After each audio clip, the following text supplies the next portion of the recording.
Siyanamkela Avalanche of Grace, igama lam ndithenjiwe emolweni. Namhlanje sinelizwi lo esiqala ngalo, ilizwi lombulela manu Yesu. Sizalifumana kwizililo zikaYeremiya wesithathu, ivesi yamashumi amabini anesibini uyotsho kwivesi yamashumi amabini anesithathu. Ithi, kungenxa yezibele zakhe singatshabalali nje, kuba iinceba zakhe zimile ngonaphakade, azinasiphelo. Akungamandla wethu, ayingakuthandaza kwethu, akungabunyulu bethu, sivukile nje kungenxa yeenceba zakhe ezime ngonaphakade. Verse 23 uthi, zihlala zintsha imihla ngemihla, kukhulu ukuthembeka kwakhe. Lilizwi elisifundisa ukuba sibubulela phezu kwalo, sibulela ngelizwi. Yonke into esiyenzayo siyenza ngelizwi. Utshilo wathi njena, if you ask according to his will. Noba uyabulela noba yintoni nayo, that's the language yezulu, lilizwi lakhe. Lilizwi lakhe lisidibanisa naye. Asibulela iinceba zikaYesu ezimi ngonaphakade, lezi ojongene nazo, iingxaka zomzi wakho. Namhlanje yile, ngomso yile, bezimele bakudala zakutshabalalisa. Bezimele bakudala satshabalala thina, kodwa iinceba zakhe zimi ngonaphakade. Asitshabalali, asiwi, we are still standing, stronger than ever before futhi, ngenxa yeenceba zakhe. His mercies that are new every morning, great is his faithfulness. Asikuzibulela ke. Namhlanje sijonge uYesu esithi, ndim isango. Sijonge engumelusi olungileyo namhlanje. Namhlanje sawujonga uncwadi kaYohane weshumi. uYesu ngumalusi olungileyo. Yiyo loo nto sisithi mamkele, uzoba nomelusi, uzoba nomntu okuhambisayo othi hayi ungahambi ngapha, namhlanje ungahambi kwesi strato xa uya emsebenzini. Hayi uzungabuyi ngalaa ndlela namhlanje. Hayi namhlanje uzungayothenga ngapha, uyothenga ngapha. Gadile umelusi, uyakukhokhela, uyakhokhela nje, uyaprotecta, uyasikhusela, uyasincedisa nangokucinga. Umelusi olungileyo kaloku ugada izimvu zakhe. Besifana neegusha ezilahlekileyo thina phambi kokuba simamkele uYesu Kristu. Sathi sawumamkela ke waba ngumelusi wethu. Esifana iigusha ezilahlekileyo ezihambe zithi eziva ngapha, eza ngapha. That is why xa ufumene uYesu sungabi savuma kubekho umntu kususa kuye. Umalusi olungileyo. Itsho njalo i-heading kaYohane weshumi, i-heading ithi uYesu ungumalusi olungileyo. Thina sizawuqala phi? Sizawuqala kwivesi yesixhenxe. Ithi, wabuya wathetha nabo uYesu. Uyafundisa njalo. Wathi, ndithi kuni inene, ndim isango lesibaya segusha. Igusha negusha ifulelwa nguYesu. Ifulelwa nguYesu Kristu. Kuyisango legusha. Wena uzuqala umfunde wonke uJohn 10. In fact masifunde yonke laa ncwadi. Make sive ke, ithi verse 8, ithi iigusha zange zibaphulaphule bonke abathi abafika ngaphambi kwabo, kuba babengamasela nezahange. Abakhe basondela kuwe bangamasela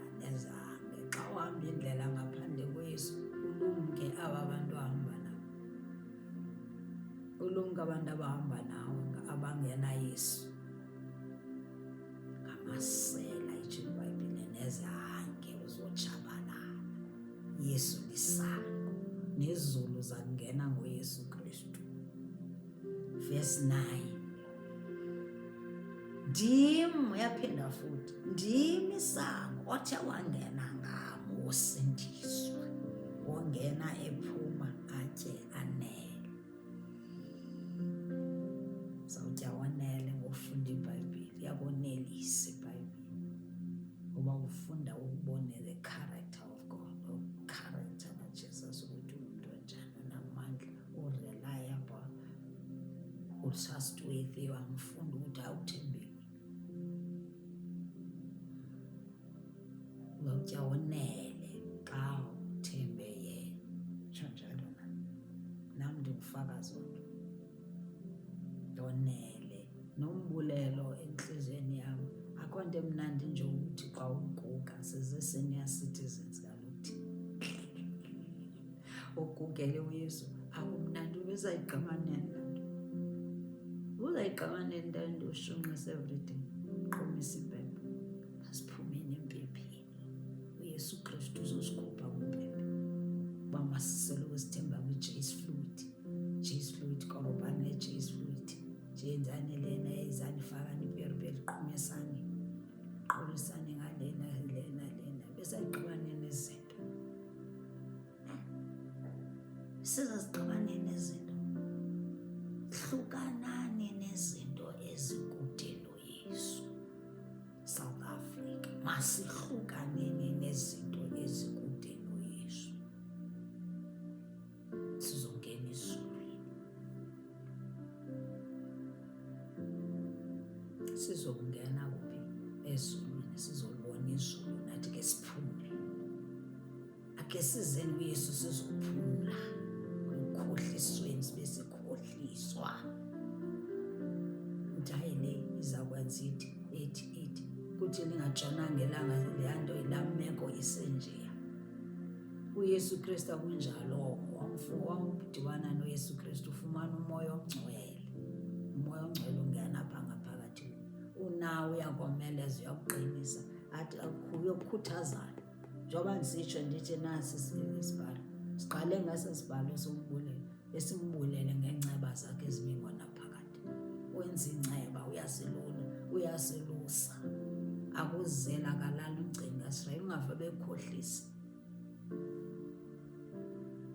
ungave ukhohliswa laa nto uqalile. Uyaphinda ngakhona uverse 9 utshilo phaa uverse 7, yaphinda uthi usindiswa, wongena ephuma atye anele. Futhi na uthi nguye isango, othe wangena ngaye wosindiswa. uYesu Kristu uyintoni? uYesu Kristu lisango, lisango, uyindlela. Izolo sike satsho sathi he is the truth, he is the way, he is the life.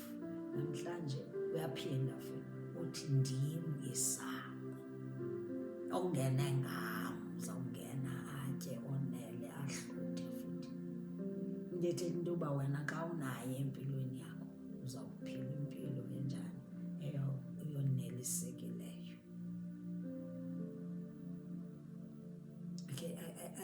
Ake sicinge ngenye indlela, ake sicingeni ngenye indlela. South Africa leyana ye-South Africa le, heyi, sibe sakhohliswa. Kwakunini sakhohliswa? Verse 11, uYesu usixelela ngaye. uYesu usixelela ngaye kwincwadi kaYohane. Yiyo loo nto sitshilo sasikhuthazana into yoba makhe siyifundeni, siyifunde sonele kunjanje. Siyifunde ngazo zonke ii-versions, kodwa i-NIV sozililahlekisa. Kusenditsho apha esiNgesini. Kwenkatshuthi i-NIV izawubekela kakuhle uba ungumdiliya wanyaniso kwesiNgesi esicacileyo. Verse 11, mna ndingumalusi olungileyo. Umalusi olungileyo nyani uYesu.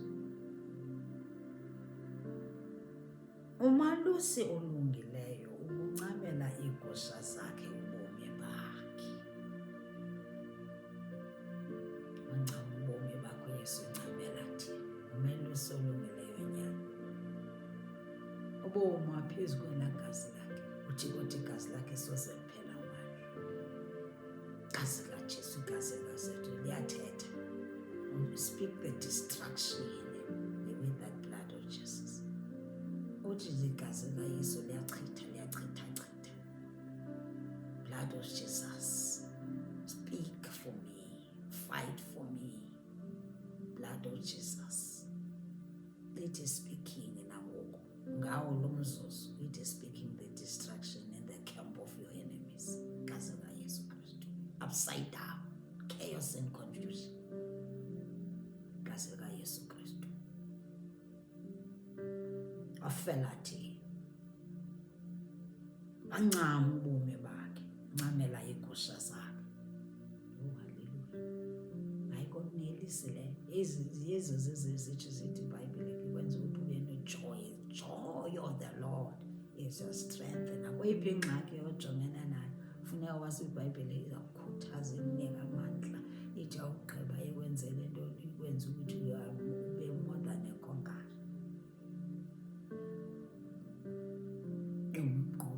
Bazibuzane bonke bakrwacane ukuthi hayi lo utheni worshipha nje worshipha kanjani.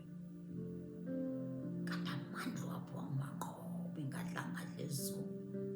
Malulusi olungileyo. Hamba nawe. Tamkele uYesu.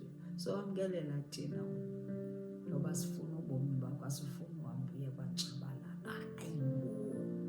Ayiyo ndawo yakho. It's not your portion.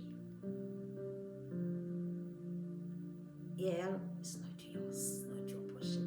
Hell kaSathana needemons zakhe from the pit of hell, not you. Sincede usamkele uYesu wethu kwezi end times.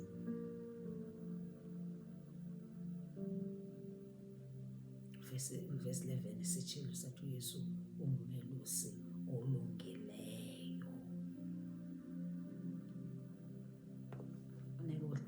Uhlale uzazi ke wena ukuthi wena unomelusi wakho olungileyo onguYesu Kristu. Awulahlekanga futhi soze uphinde ulahleke xa unoYesu empilweni yakho. Aphinde uYesu afundise kuYohane we-11 ke ngoku, John 11 verse 25. Athi waza wathi kuye uYesu, ewethetha phayana wayethetha noMarta. Wayethetha noMarta.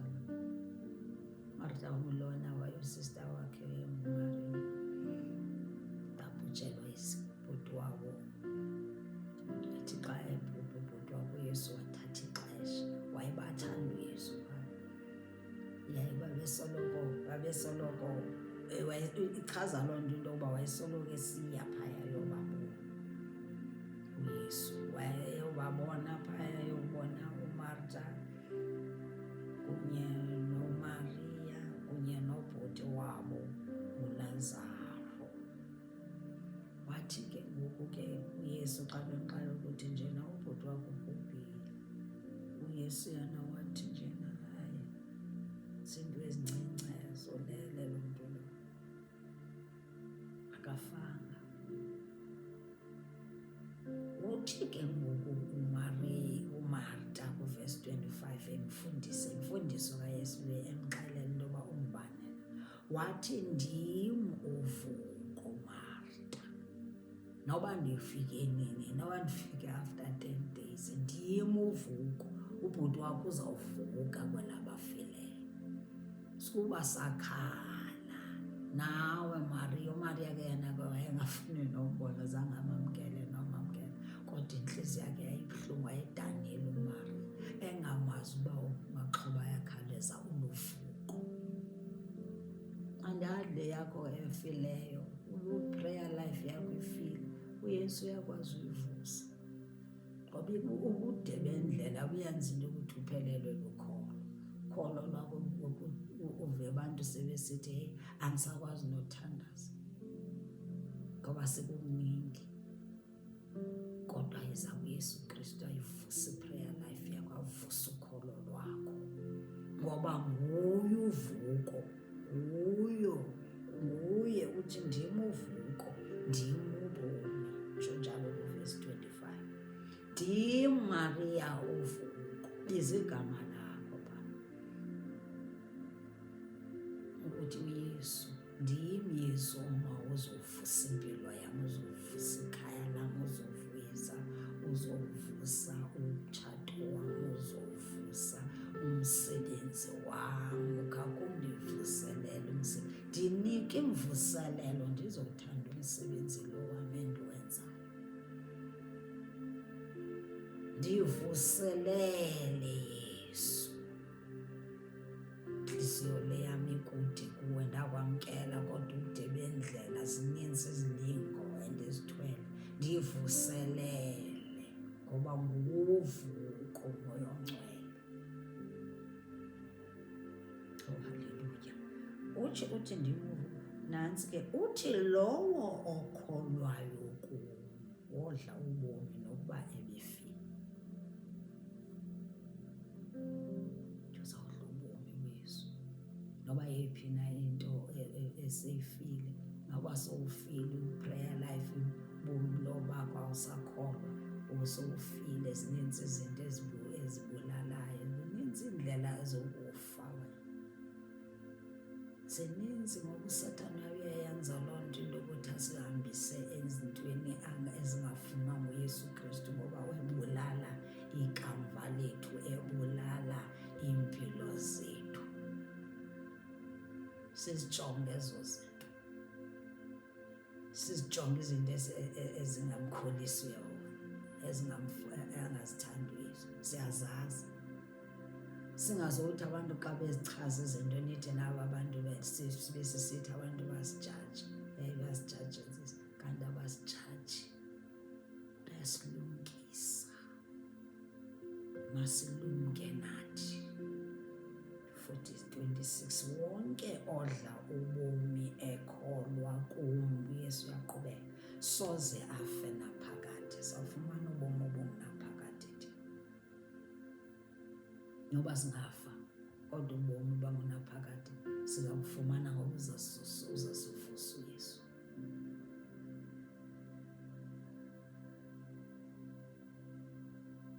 Yiyo loo nto kufuneka sisebenzile, sixelela abantu ngoYesu bazokufumana uYesu, noba sebegula kangakanani, umfumane uYesu wenze into ukuthi bazothi babefa babe bemamkela uYesu, uYesu uzawubavusa.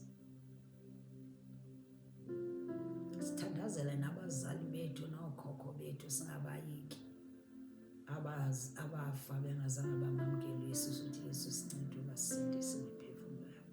We are standing in the gap for them, babekhohlisiwe kaloku bona, zange bamamkela uYesu Kristu, babe sebumnyameni abafane nam nawe. Yiyo loo nto sifuna sibotsho sithi eyabulala abazali bam ayuzundibulala mna ngoba noYesu.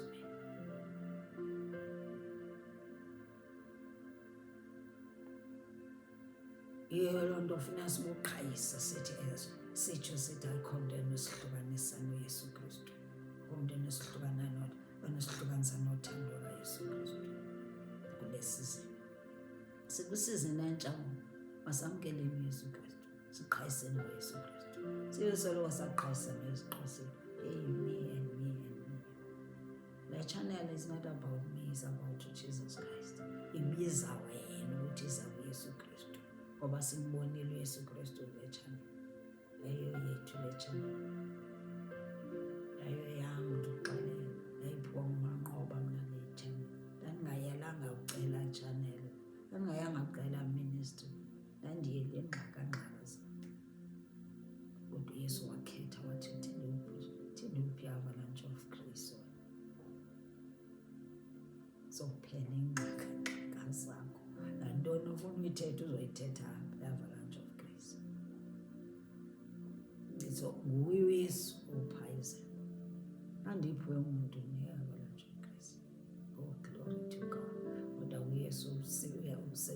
channel ayisebenzisayo. Loo channel endandiyijongile ke ndoxelele zeni uYesu azondipha i-Avalanche of Grace, nayo yayingumntana kaYesu wayesetyenziswa nguYesu ngelo xesha.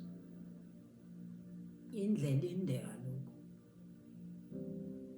indlela inde, ungabozijaja kakhulu. Nawe bangakujaja abanye abantu, ungabozijaja ukuthi yeyi kudala ndingena, mane ndingena ngapha ndiphume ngapha. Yindlela usahamba, into nayo ungavumi ube khona ekuhlukanisa noYesu Kristu. God bless you. God bless you. We love you. Jesus loves you too much. Hlala uyazi loo nto leyo ukuthi ungumali osolungileyo. Kumele usolungileyo.